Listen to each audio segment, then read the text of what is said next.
چہرہ آسمانوں کی طرف کر کے تو مجھ سے دعائیں مانگتا تھا میرے پاک پیغمبر. فَلَنُوَلِّيَنَّكَ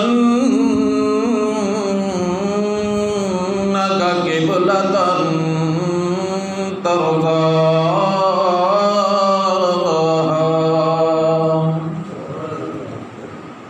اے میرے محبوب، ہم نے آپ کا بیت اللہ، آپ کا قبلہ ہم نے تبدیل کر دیا ہے میرے پاک پیغمبر.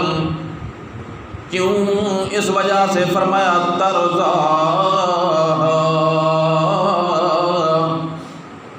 تاکہ میرا محبوب کملی والے پیغمبر تو راضی ہو جائے. اب یہاں پہ ذرا آپ نے جملے کے اوپر غور کرنا ہے. نکتہ،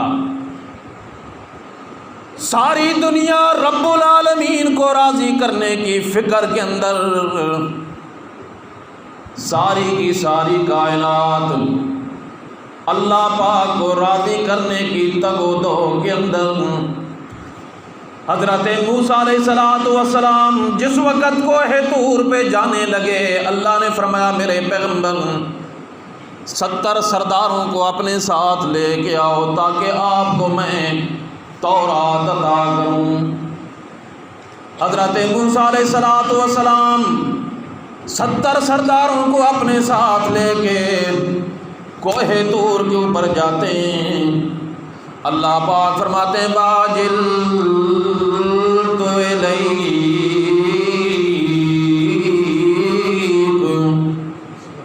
اے میرے پاک پیغمبر موسیٰ، قوم کے سرداروں کو پیچھے چھوڑ دیا، جلدی جلدی میرے دربار کے اندر کیوں آ گئے؟ حضرت موسیٰ علیہ السلام فرماتے ہیں رب لترضا،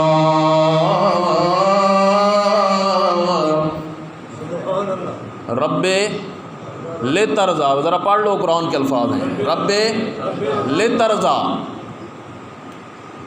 یا اللہ اس وجہ سے جلدی جلدی آیا ہوں تاکہ تو راضی ہو جائے. لیکن جس وقت کملی والے کا نمبر آتا ہے، اللہ فرماتے ہیں فَلَنُوَلِّيَنَّكَ قِبْلَةً تَرْضَاهَا. اے میرے پاک پیغمبر، ہم نے آپ کے قبلے کو تبدیل کر دیا ہے اے میرے محبوب تاکہ تو راضی ہو جائے. اور سورہ ضحیٰ کے اندر اللہ فرماتے ہیں وَلَسَوْفَ يُعْطِيكَ رَبُّكَ فَتَرْضَىٰ. اے میرے پاک پیغمبر، ان قریب میں اللہ تجھے اتنا دوں گا، اتنا دوں گا، اتنا دوں گا، اتنا دوں گا میرے محبوب کہ تو خود کہے گا ترضا ترضا ترضا. یا اللہ اب میں بالکل سیر ہو گیا ہوں، بس کر، اب میں راضی ہو چکا ہوں. تو خود کہے گا میرے محبوب وَلَسَوْفَ يُعْطِيكَ رَبُّكَ فَتَرْضَىٰ.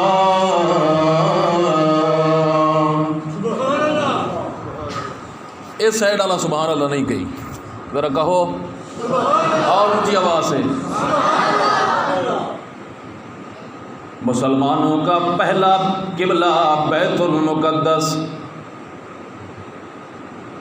اس وجہ سے بھی مسلمانوں کو بیت المقدس کے ساتھ پیار ہے کہ بیت المقدس کی وجہ سے اللہ کے محبوب کو امام الانبیاء کا لقب ملا.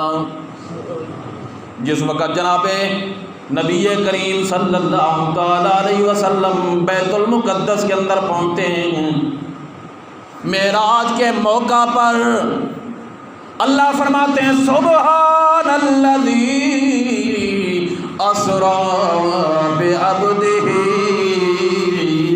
لیلا من المسجد الحرام الی المسجد الاقصی الذی بارکنا حولہ لنریہ من آیاتنا انہ هو السمیع البصیر.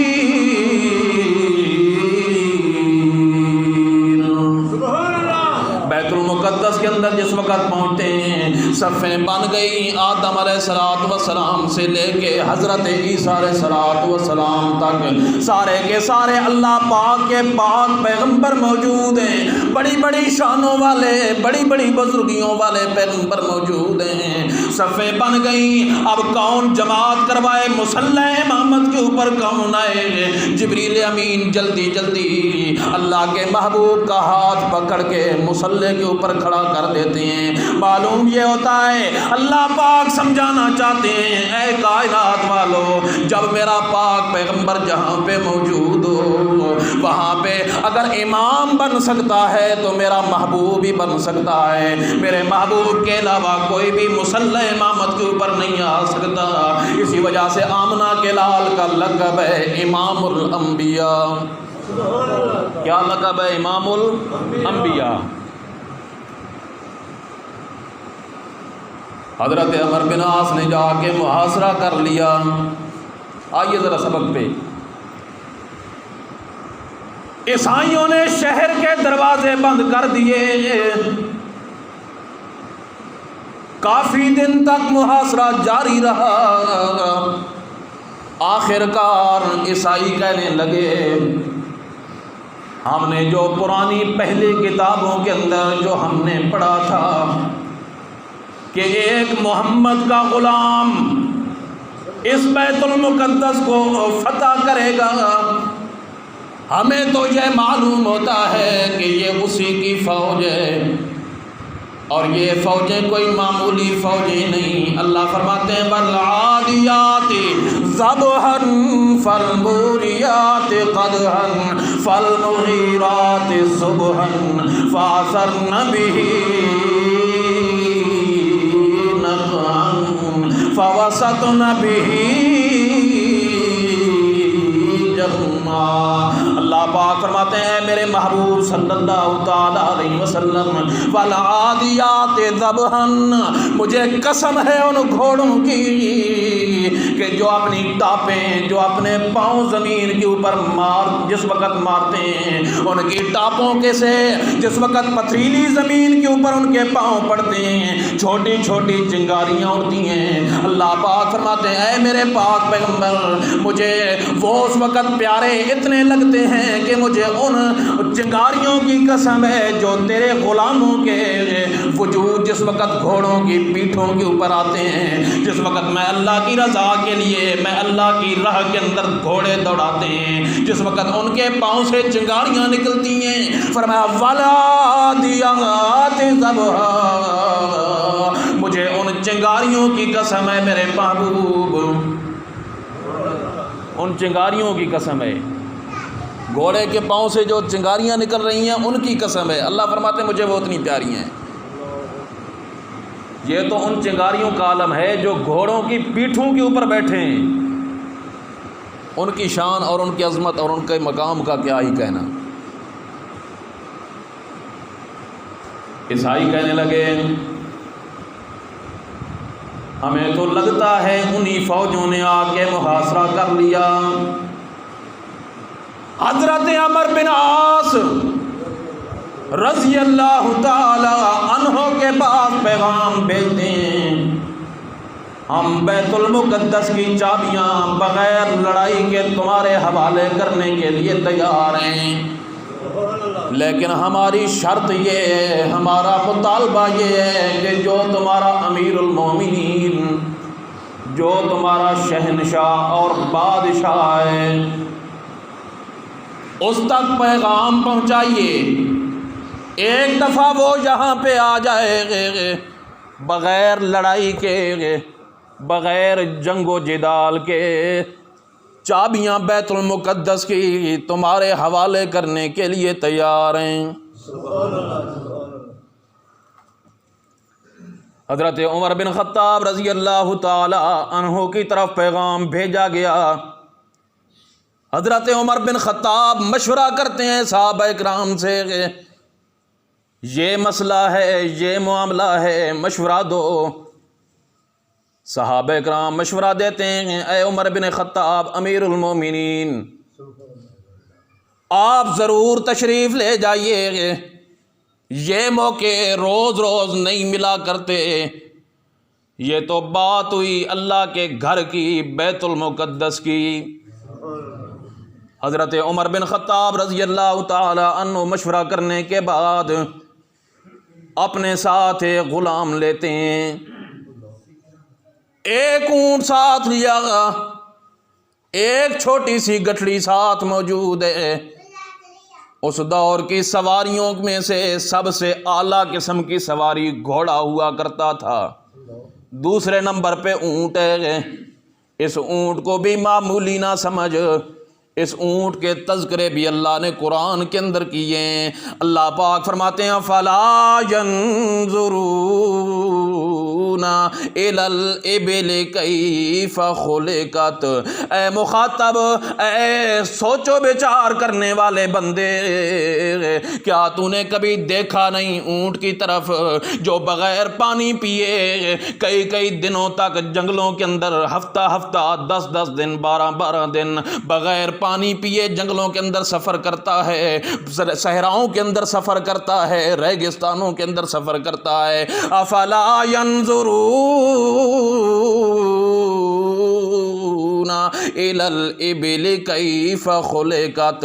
اگر تو نے میری وحدانیت کو سمجھنا ہو، اگر میری توحید کو سمجھنا ہو، ذرا اس اونٹ کی طرف دیکھ لے جو بڑا ہی صابر اور شاکر ہے، بڑے ہی صبر اور شکر کے ساتھ بغیر پانی پیے بغیر چارہ کھائے 10 دن تک جنگلوں کے اندر صحراؤں کے اندر سفر کرتا ہے، لیکن کبھی بھی کسی غیر اللہ کے دربار سے مانگتا نہیں. جب بھی مانگتا ہے میں اللہ سے مانگتا ہے. افلا ينظرون الى الابل كيف خلقت. اگر میری وحدانیت کا سبق تو نے لینا ہو اونٹ سے لے لے. اونٹ کو ذرا دے غور و فکر کے ساتھ تدبر کے ساتھ دیکھ لے. اور غیر اللہ کے دربار پہ جانے والے، غیر اللہ کے درباروں مزاروں کے اوپر جا کے سجدے کرنے والے، غیر اللہ کے نام پہ جا کے دیگیں چڑھانے والے، اگر میری وحدانیت سمجھنی ہو تو اونٹ کی طرف دیکھ لے. حضرت عمر بن خطاب ایک اونٹ ساتھ ہے، ایک غلام ساتھ ہے، ایک گٹھڑی ساتھ ہے. اب گٹھڑی کے اندر کیا ہے کون دیکھے؟ حضرت عمر کا روب اور دبدبا. چلتے چلتے آخر کسی بندے نے دیکھ ہی لیا، بھائی صدر مملکت جا رہا ہے، آخر ہے کیا اس کے اندر. جس وقت گٹھڑی کو کھول کے دیکھا، کھجور کے پتوں کا ایک سرانا، چند کھجوریں سوکھی اور پانی کا ایک مشکیزہ. ہمارے وزیر مشیر چلتے ہیں اس طرح. ہمارا تو جس وقت وزیر گزرتا ہے، مشیر گزرتا ہے، پروٹوکول اتنا ہوتا ہے، مریض تڑپ رہا ہے ایمبولینس کے اندر، لیکن وزیر صاحب کو کوئی پرواہ نہیں، کوئی پتہ نہیں. یہ دیکھ 22 لاکھ مربع میل کا حکمران جا رہا ہے، ایک سرانہ، چند کھجوریں سوکھی ہوئی اور جناب پانی کا مشکیزہ اور ایک اون کی چادر پرانی پیوند لگے ہوئی. میں جس وقت تاریخ کا مطالعہ کرتا ہوں، اونٹ کے اوپر کوئی کجاوا نہیں، کوئی زین نہیں. حضرت عمر بن خطاب کے پاؤں لٹک رہے ہیں اونٹ سے. حضرت عمر بن خطاب چل پڑے. پورے کے پورے عرب کے اندر آواز بلند ہو گئی، امیر المومنین عمر بن خطاب آ رہا ہے. وہ عمر کہ جس کے نام سے روم اور فارس کے بادشاہ کانپتے ہیں، وہ بادشاہ کے عراق کے اوپر جس کی حکومتیں ہیں، دمشق کے اوپر جس کی حکومت ہے. عرب تو اپنی جگہ کے اوپر رہ گیا، عجم کا بھی بادشاہ، عرب کا بھی بادشاہ. اپنے ساتھی خوش ہو رہے ہیں، امیر المومنین آ رہے ہیں، اور مخالفین کے دلوں کے اوپر روب اور دبدبا موجود ہے. پتہ نہیں کیا بنے گا. عمر خود آ رہا ہے چل کے. یہ ہے ہماری تاریخ. یہ ہماری تاریخ ہے. ہم تاریخیں ڈھونڈتے ہیں انگریزوں سے, ہم انگریزوں کے نام کے اوپر لڈیاں مارتے ہیں. یہ ہماری تاریخ ہے کہ عمر کا نام سن کے روم اور فارس کے بادشاہ کانپتے تھے. اللہ پاک اب بھی ہمیں حضرت عمر جیسا کوئی حکمران عطا فرمائے, غیرت مند, بہادر. علاقے کے اندر مشہور ہو گیا. حضرت عمر بن خطاب نے جا کے سب سے پہلا پڑاؤ ڈالا دمشق کے شہر جابیہ کے اندر. پورا کا پورا شہر استقبال کے لیے نکل آیا. دیکھیں تو صحیح یارو, وہ کون سا عمر ہے کہ جس کے نام کا سکہ چلتا ہے دنیا والوں پر, جس کے نام کی دھوم ہے پوری دنیا کے اندر. دیکھیں تو صحیح, حضرت عمر بن خطاب رضی اللہ تعالی عنہ جابیہ پہنچ گئے. بڑے بڑے عمراء, بڑے بڑے وزراء, چونکہ اپنی سلطنت تھی, سارے کے سارے گورنر اردا گرد کے حاضر ہو گئے. بڑی منت کی, بڑی سماجت کی. اے امیر المومنین, سفر کرنے کی وجہ سے آپ کا کرتا میلا ہو چکا ہے, آپ ذرا ہمیں یہ کرتا اتار کے دیجئے تاکہ ہم آپ کا یہ کرتا دھو دیں. حضرت عمر بن خطاب رضی اللہ تعالی عنہ ٹالتے رہے, کوئی بات نہیں, کوئی بات نہیں. آخرکار حضرت عمر فرماتے ہیں, اے میرے امیرو, عمراء, وزراء, گورنروں, میں عمر کا روب اس کرتے کی وجہ سے نہیں ہے, میں عمر کا دبدبا اس کرتے کی وجہ سے نہیں, میں عمر کا روب ان کپڑوں کی وجہ سے نہیں ہے, بلکہ ان کپڑوں کے اندر موجود سینہ, اس سینے کے اندر جو دل موجود ہے, اس دل کے اندر جو رب کا قرآن موجود ہے, اس قرآن کی وجہ سے میرا روب ہے. سبحان اللہ. میں نے اللہ کے محبوب صلی اللہ تعالی علیہ وسلم کی درسگاہ سے قرآن پڑھا ہے. میں عمر اللہ کے محبوب کے مدرسے کا فارغ ہوں.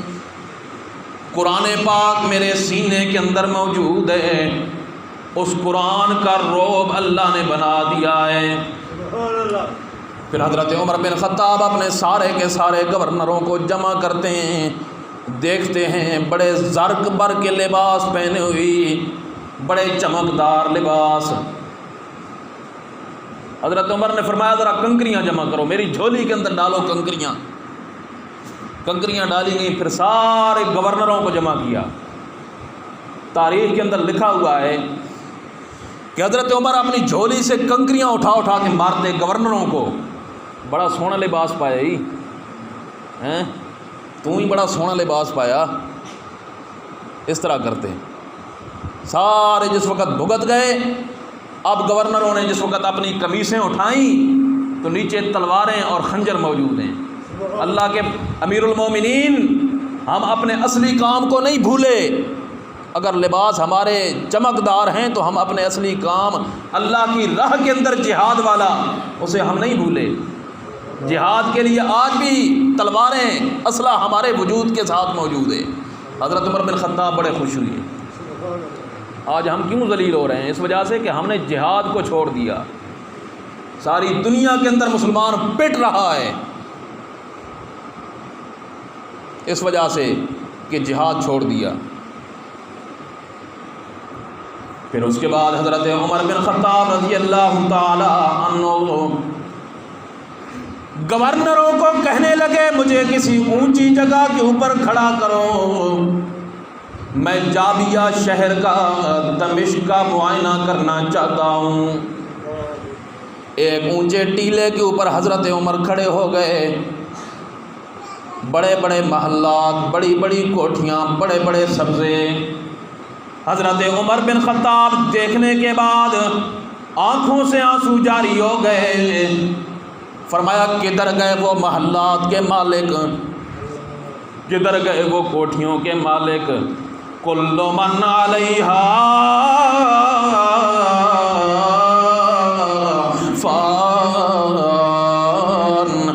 وَيَبْقَى وَجْهُ رَبِّكَ ذُو الْجَلَالِ وَالْإِكْرَامِ۔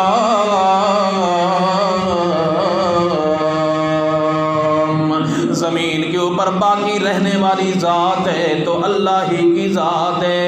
ہر چیز ختم ہو جانے والی، ہر چیز کے اوپر فنا ہے، ہر چیز ختم ہو جائے گی، بقا ذات ہے، باقی رہنے والی ذات ہے۔ تو فرمایا رب کا رب کا رب کا، میرے رب کی ذات باقی رہنے والی ہے، ساری کائنات ختم ہو جائے گی، آنکھوں سے فر فر آنسو جاری ہیں اور ساتھ ساتھ زبان کے اوپر یہ الفاظ ہیں، کہاں گئے دمشق کے بادشاہ کہ جس وقت اللہ کے محبوب صلی اللہ تعالیٰ علیہ وسلم نے مدینہ طیبہ کی طرف ہجرت کی تھی، ہجرت کرنے کے بعد دمشق کے بادشاہ کو خط لکھا تھا، انا محمد الرسول اللہ، میں اللہ کا رسول ہوں، میں محمد ہوں، میں تجھے اللہ کی وحدانیت کی دعوت دیتا ہوں، میں تجھے اس بات کی دعوت دیتا ہوں غیر اللہ کی پکاریں چھڑ دے، غیر اللہ کی پکار چھوڑ دے، ایک اللہ کے در کا پجاری بن جا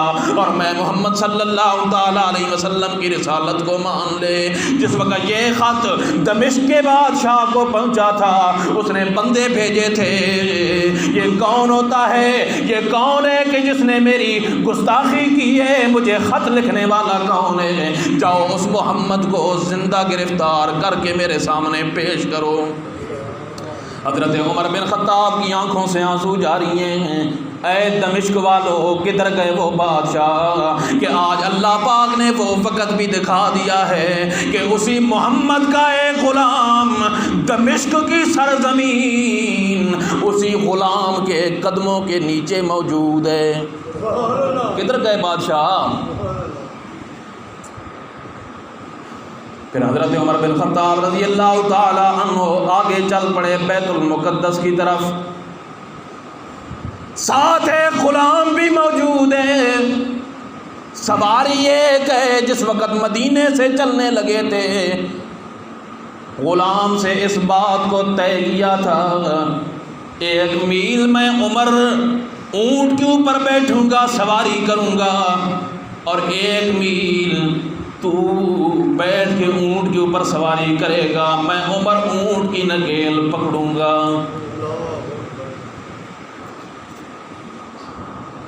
چل پڑے آگے۔ جس وقت بیت المقدس کے قریب پہنچے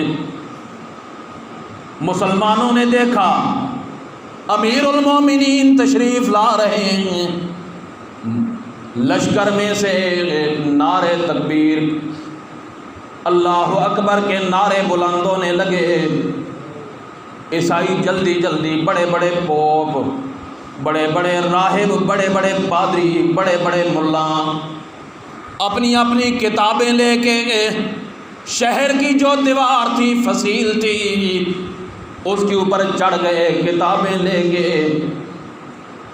اب ذرا یہاں پہ غور کیجیے گا، جس وقت حضرت عمر بن خطاب بیت المقدس کے قریب پہنچے، اللہ کی شان، پہلے حضرت عمر سوار تھے، 1 میل کا فاصلہ طے کر لیا،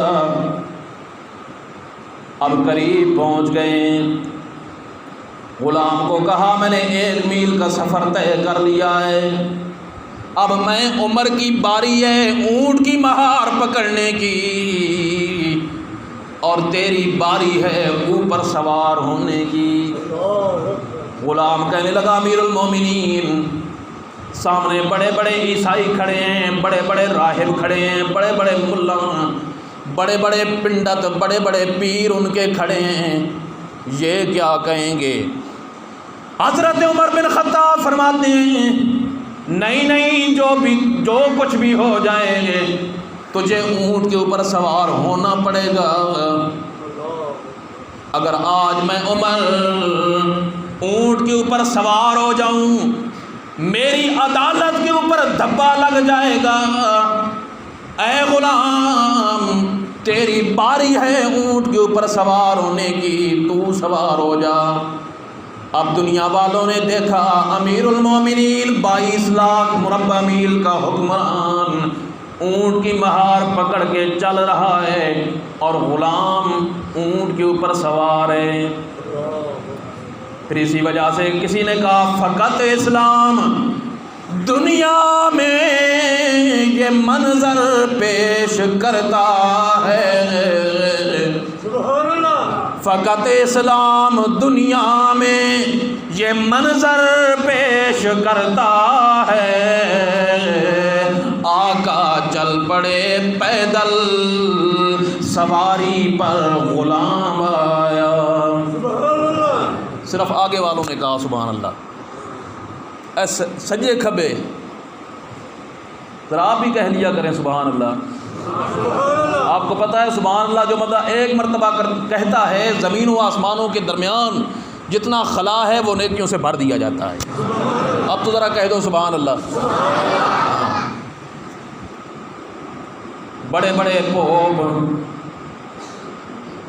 بیت المقدس کا جو شہر تھا اس کی دیواروں کے اوپر چڑھ کے کھڑے ہیں، کتابیں کھولی ہوئی، جس وقت نظر پڑتی ہے سوار کے اوپر کہنے لگے یہ تو وہ بندہ نہیں کہ جس کی نشانیاں ہماری کتابوں کے اندر لکھی ہوئی ہیں، یہ جو سوار ہے اونٹ کے اوپر یہ بندہ تو نہیں ہے۔ پھر مسلمانوں کی طرف پیغام بھیجا، ہم صلح کرنے کے لیے تیار نہیں، یہ تمہارا امیر المومنین نہیں۔ اب ذرا سبحان اللہ کی گونج آنی چاہیے۔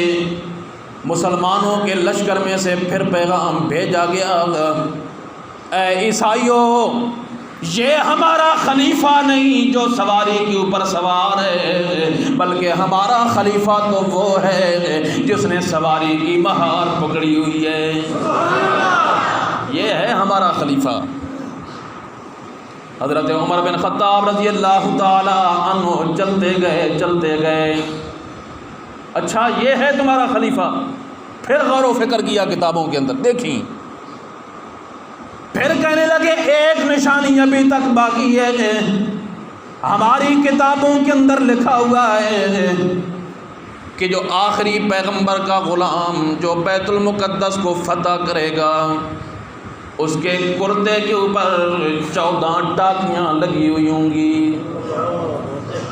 پیغام بھیجا گیا، حضرت عمر بن خطاب رضی اللہ تعالی عنہ سامنے آتے ہیں اور فرماتے ہیں اے عیسائیوں یہ دیکھو میرے کرتے کے اوپر 14 ٹاکیاں موجود ہیں۔ پھر کہنے لگے بالکل ہم نے جو اپنی تورات اور انجیل کے اندر جو کچھ پڑھا ہے اسی طرح کا نقشہ اسی طرح کا حلیہ اس بندے کے اندر موجود ہے، یہی عمر ہے۔ اللہ پاک اسی وجہ سے فرماتے ہیں ذالک مثلہم فی التوراۃ والانجیل،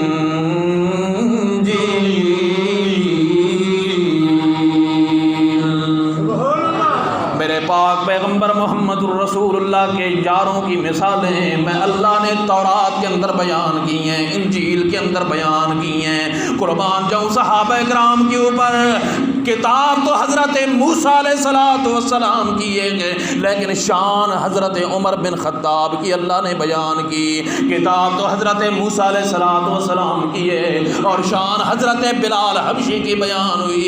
اسی طرح کتاب تو حضرت عیسیٰ علیہ السلام کی ہے اور شان اللہ پاک نے حضرت ابو بکر صدیق کی بیان کی۔ اللہ پاک فرماتے ہیں ذالک مثلہم فی التوراۃ والانجیل،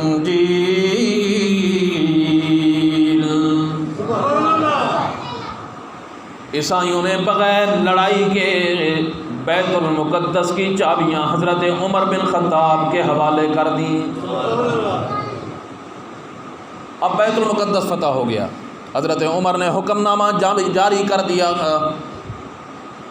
یہاں سے جو کچھ لے کے جانا چاہتے ہو لے جاؤ، حتیٰ کہ اگر تمہاری کھیتیاں جہاں پہ موجود ہیں وہ بھی کاٹ لو، بیت المقدس کو خالی کر دو، اس وجہ سے کہ تم نے تو یہاں پہ گھر اللہ کا اور غیر اللہ کی باتیں تم نے شروع کر رکھی ہیں، حضرت عیسیٰ علیہ السلام کی پکاریں ہو رہی ہیں، حضرت عزیر علیہ السلام کی پکاریں ہو رہی ہیں، اور میں عمر نے جو اپنے پاک پیغمبر محمد رسول اللہ کی درسگاہ کے اندر جو قرآن پڑھا ہے اس کے اندر لکھا ہوا ہے وَأَنَّ الْمَسَاجِدَ لِلَّهِ فَلَا تَدْعُوا مَعَ اللَّهِ أَحَدًا۔ مسجدیں اللہ کا گھر ہیں، مسجدیں اللہ ہی کے لیے ہیں۔ اللہ اگر مسجد اللہ کا گھر ہے تو مسجد کے اندر پکار ہوگی تو صرف اللہ ہی کی ہوگی۔ مسجد کے اندر پکار کس کی ہوگی؟ ذرا اللہ کا نام اونچی آواز سے، مسجد کے اندر پکار کس کی ہوگی؟ اللہ ہی کی۔ یا رسول اللہ مددنا، یا علی مددنا، بلکہ صرف یا اللہ مدد۔ کیا؟ یا اللہ مدد۔ سارے کے سارے عیسائی بیت المقدس کو خالی کر کے چھوڑ کے چلے گئے۔ جس وقت بیت المقدس فتح ہو گیا، بڑا ہی خوشی کا دن، بڑی ہی مسرت کا دن ہے۔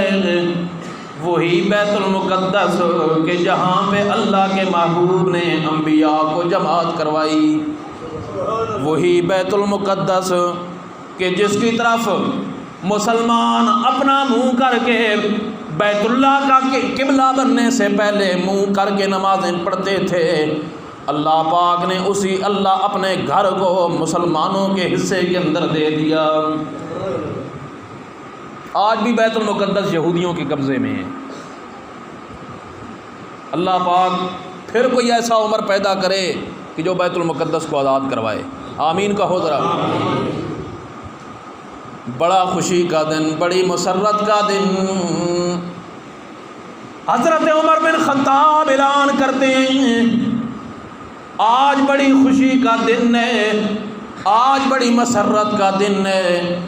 جو بندہ جو بھی مجھ سے انعام لینا چاہتا ہے میں عمر دینے کے لیے تیار ہوں، کیونکہ اللہ کے گھر کو ہم نے ہر قسم کے شرک و کفر سے پاک کر دیا۔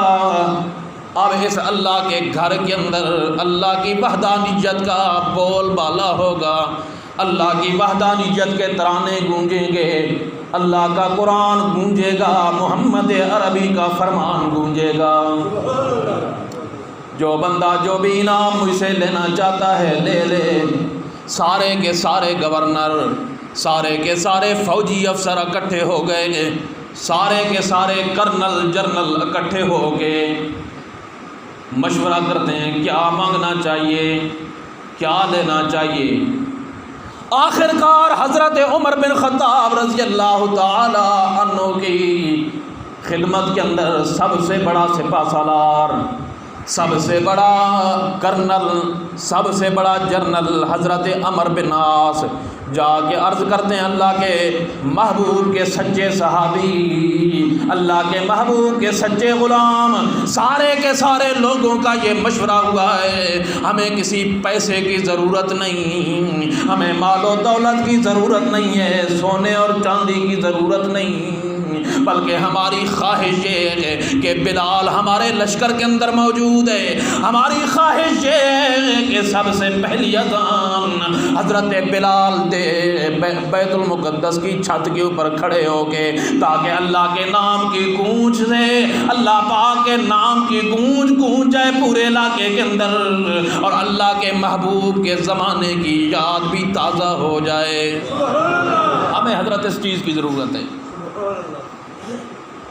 حضرت عمر بن خطاب فرماتے ہیں اے بلال اذان دے۔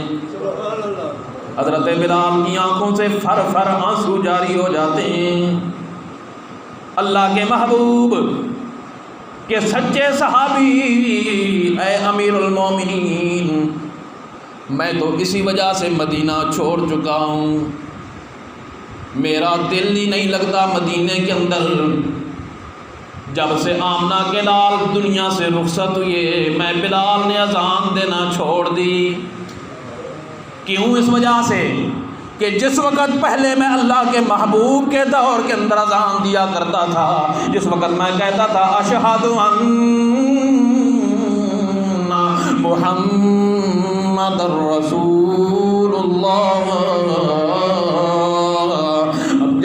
میری سب سے پہلے نظر پڑتی تھی اللہ کے محبوب کے چہرے کے اوپر، اسی وجہ سے اذان دینا چھوڑ دی میں بلال نے کہ اب جس وقت میں محمد کہوں گا محمد کا نام تو آئے گا، لیکن محمد کی ذات میری آنکھوں کے سامنے نہیں آئے گی، اس وجہ سے اذان دینا میں نے چھوڑ دیے۔ لیکن اے امیر المومنین، آپ کا اگر اصرار ہے، آپ کا حکم ہے، تو میں بلال اذان دینے کے لیے تیار ہوں۔ حضرت بلال رضی اللہ تعالی عنہ چڑھ گئے بیت المقدس کی چھت کے اوپر۔ یہ وہ بلال ہے، یہ بلال کوئی معمولی بلال نہیں۔ جس وقت اللہ کے محبوب نے مکہ فتح کیا تھا، اللہ پاک کے پاک پیغمبر نے کہا تھا اے بلال بیت اللہ کی چھت کے اوپر چڑھ جا، چھت کے اوپر کھڑے ہو کے اللہ کی کبریائی بیان کر، تاکہ کائنات والوں کو پتہ چل جائے اگر کبریائی اور بڑائی کسی کی کائنات کے اندر چل سکتی ہے تو وہ اللہ ہی کی ذات ہے، اللہ کے علاوہ کسی کی بڑائی کائنات کے اندر نہیں چل سکتی۔ اے بلال بیت اللہ کی چھت کے اوپر کھڑے ہو کے اذان دے۔ یہ بلال کوئی معمولی بلال نہیں، یہ وہ بلال ہے کہ جس وقت جناب نبی کریم صلی اللہ تعالی علیہ وسلم معراج پہ گئے تھے، جنت کے اندر یوں محسوس ہوا کہ میرے آگے آگے جوتیوں کی آواز آ رہی ہے، جوتیوں کی کھسکھساہٹ سنائی دی۔ جناب نبی کریم اپنے وزیر سے پوچھتے ہیں اے جبریل، اللہ پاک نے میرے سے وعدہ کیا ہے اے محمد تجھ سے پہلے میں جنت کے اندر کسی کو داخل نہیں کروں گا، اور مجھے یوں محسوس ہوتا ہے کہ مجھ سے پہلے کوئی جنت کے اندر موجود ہے۔ حضرت جبریل علیہ السلام فرماتے ہیں اللہ کے محبوب، اللہ پاک کے سارے کے سارے وعدے سچے ہیں، کیوں؟ اس وجہ سے انک لا تخلف المیعاد، اللہ پاک اپنے وعدوں کی مخالفت نہیں کرتا، اللہ کا وعدہ پہلے بھی سچا، آج بھی سچا، ہمیشہ سچا۔ اے جبریل پھر مجھے یہ بتا یہ جوتیوں کی آواز کہاں سے آ رہی ہے؟ حضرت جبریل علیہ السلام جواب دیتے ہیں اللہ کے محبوب یہ آپ کا غلام کالے رنگ والا بلال، سیاہ ہونٹوں والا بلال، چھوٹی چھوٹی آنکھوں والا بلال چلتا تو مدینے کی گلیوں کے اندر ہے، اور اس کی جوتیوں کی آواز بہشت برین کے اندر سنائی دیتی ہے۔ حضرت بلال چڑھ گئے بیت المقدس کی چھت پہ، سب سے پہلے کا اللہ اکبر، اللہ اکبر، پھر کہا اللہ اکبر، اللہ اکبر، اشہد ان لا الہ الا اللہ، اشہد ان لا الہ الا اللہ۔ جس وقت کا اشہد ان محمد رسول اللہ، صحابہ کرام کی ہچکیاں بند گئیں، رو رو کے بے ہوش ہو گئے، رو رو کے آنکھوں سے آنسو جاری ہیں، روتے ہیں، حتیٰ کہ حضرت عمر بن خطاب رضی اللہ تعالی عنہ وہ بھی رو رو کے ہچکیاں بند چکی ہیں۔ اللہ کے محبوب کا زمانہ یاد آ گیا، کاش کہ آج اللہ کے محبوب بھی ہمارے اندر موجود ہوتے۔ جس طرح مسلمانوں کا لشکر خوشیاں منا رہا ہے، جس طرح کہ اگر بیٹے کی شادی ہو اور باپ یا اماں دنیا سے رخصت ہو گئی ہوں، خوشی کا مقام ہوتا ہے، خوشی کا موقع ہوتا ہے۔ حالانکہ جس کی شادی ہو رہی ہے اسے تو خوش ہونا چاہیے، لیکن یہ بندہ رو رہا ہے، کوئی پوچھتا ہے کیوں روتا ہے؟ آج تو خوشی کا مقام ہے، آج تو مسرت کا دن ہے، کہتا ہے یارو ٹھیک ہے آج ہے تو خوشی کا دن، لیکن آج میرے ساتھ میرے پیار کرنے والی ماں موجود نہیں ہے، آج میرے ساتھ میری شفقت کی باہیں پھیلانے والا ابا موجود نہیں ہے، آج خوشی کا مقام ہے، آج مجھے وہ یاد آ رہے ہیں۔ اسی طرح جس وقت حضرت بلال نے کہا اشہد ان محمد رسول اللہ، سارے کے سارے صحابہ کرام کی آنکھوں کے سامنے اللہ کے محبوب کا زمانہ گھوم گیا، سارے کے سارے رونے لگ گئے، حتیٰ کہ ہچکیاں بند گئیں۔ یہ تھا اللہ کے محبوب کے ساتھ عشق صحابہ کرام کو۔ تو یہ تھا حضرت عمر بن خطاب رضی اللہ تعالی عنہ کا سفر بحیثیت امیر المومنین۔ اللہ پاک مجھے اور آپ کو حضرت عمر کی سچی محبت نصیب فرمائے۔ وما علینا الا البلاغ المبین۔